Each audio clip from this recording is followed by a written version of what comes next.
aku di rumah kamu omelin terus kan gitu. Ya akhirnya salah menyalahkan.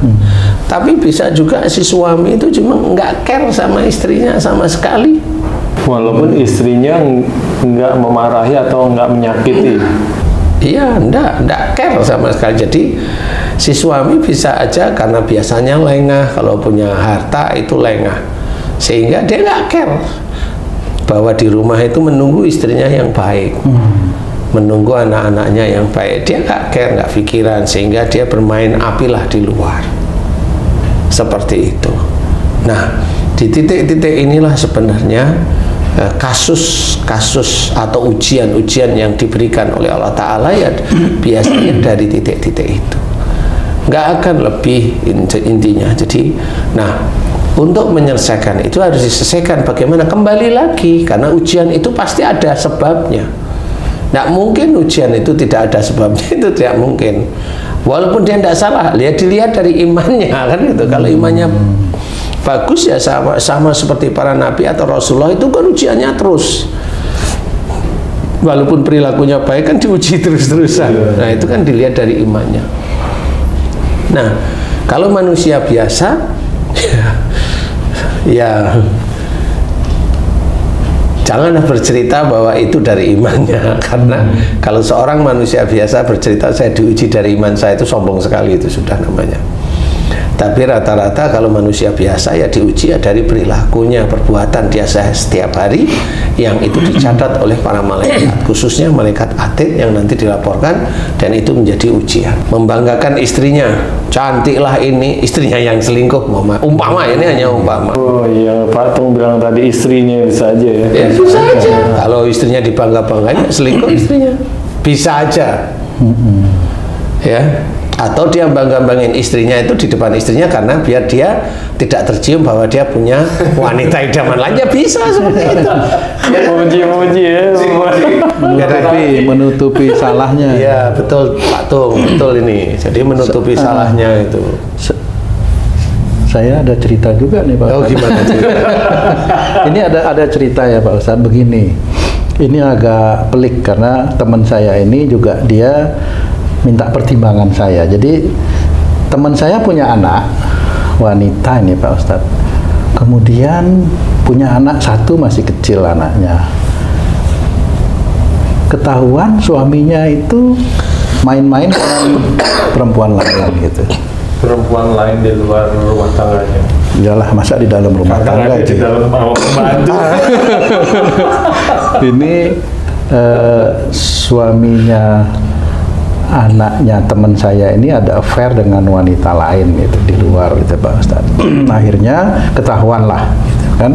Ketahuan, teman saya ini marah, nggak terima ya. Pokoknya saya minta ini anak saya diceraikan deh gitu. Teman saya itu begitu. Nah, Patung temennya itu anaknya laki perempuan? Perempuan. Wanita anaknya. Merasa di ini. Iya, jadi teman saya itu merasa disakitin gitu anaknya itu. Pas mau di kasus ini mau diceraikan itu Pak Ustadz, lah anaknya teman saya ini hamil. Oh, iya. Tapi tetap teman saya itu tidak terima gitu Pak Ustadz, minta dia pokoknya diceraikan. Itu menghadapi kasus seperti ini bagaimana itu sebaiknya itu Pak? Ya kalau memang itu hamil ya nggak boleh berpisah. Oh gitu.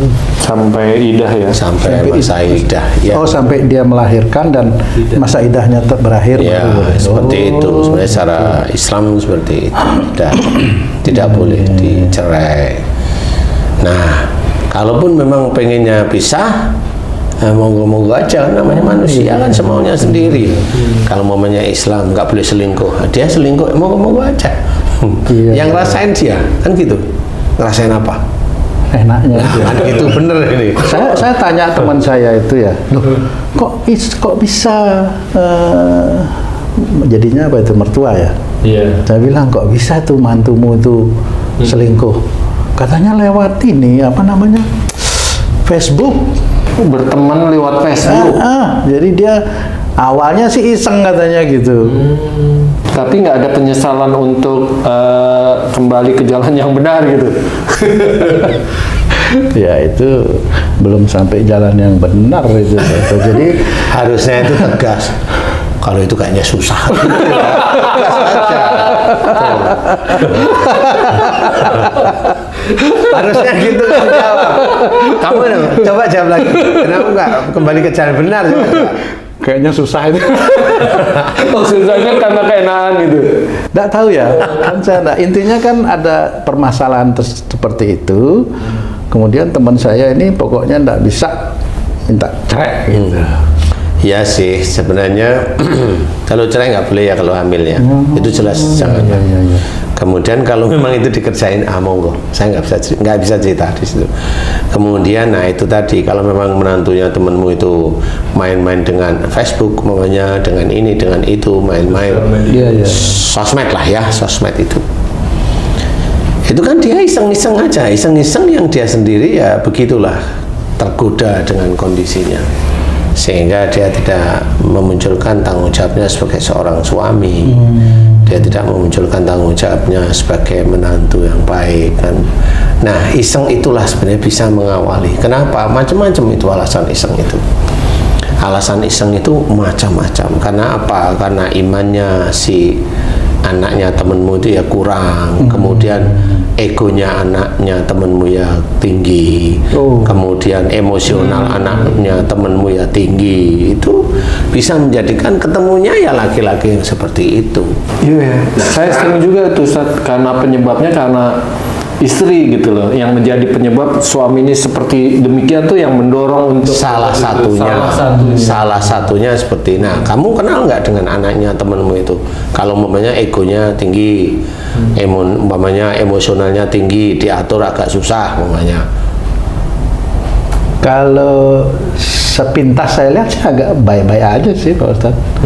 Baik-baik aja Baik sih. itu wajahnya baik atau memang perilakunya baik-baik aja sih ya. Karena Patung sepintas ya dekatnya dengan temannya Patung, bukan dengan anaknya. Ya kan nggak pernah ngomong masalah ini, masalah itu, sehingga tidak pernah menjajaki. Jadi kalau hanya dilihat ya nggak bisa. Jadi intinya kalau saya mengamati hampir semua kejadian itu, insya Allah ujian itu diberikan pasti ada penyebabnya.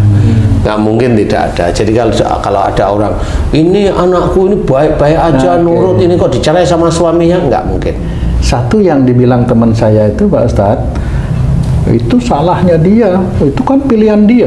Gitu tuh teman-teman saya ngomong itu. Salah anaknya. Iya, disalahin anaknya. Padahal teman saya ini udah nyiapin juga jodoh untuk anaknya. Itu loh, jadi kayak gimana itu? Rasain gitu istilahnya, pilihanmu gitu ya. Ya, jadi kan nggak bisa seperti itu. Makanya kalau tadi saya cerita, berarti anaknya itu egonya tinggi, emosionalnya tinggi, sulit untuk diatur. Nah itu seperti itu. Makanya insya Allah ya itu dapatnya suami yang begitu itu, semaunya sendiri kan sekufu. Emosinya tinggi, sulit diatur, egonya tinggi. Itu kan semaunya sendiri dia. Nah, ketemu sama suaminya yang semaunya sendiri kan sekufu itu namanya.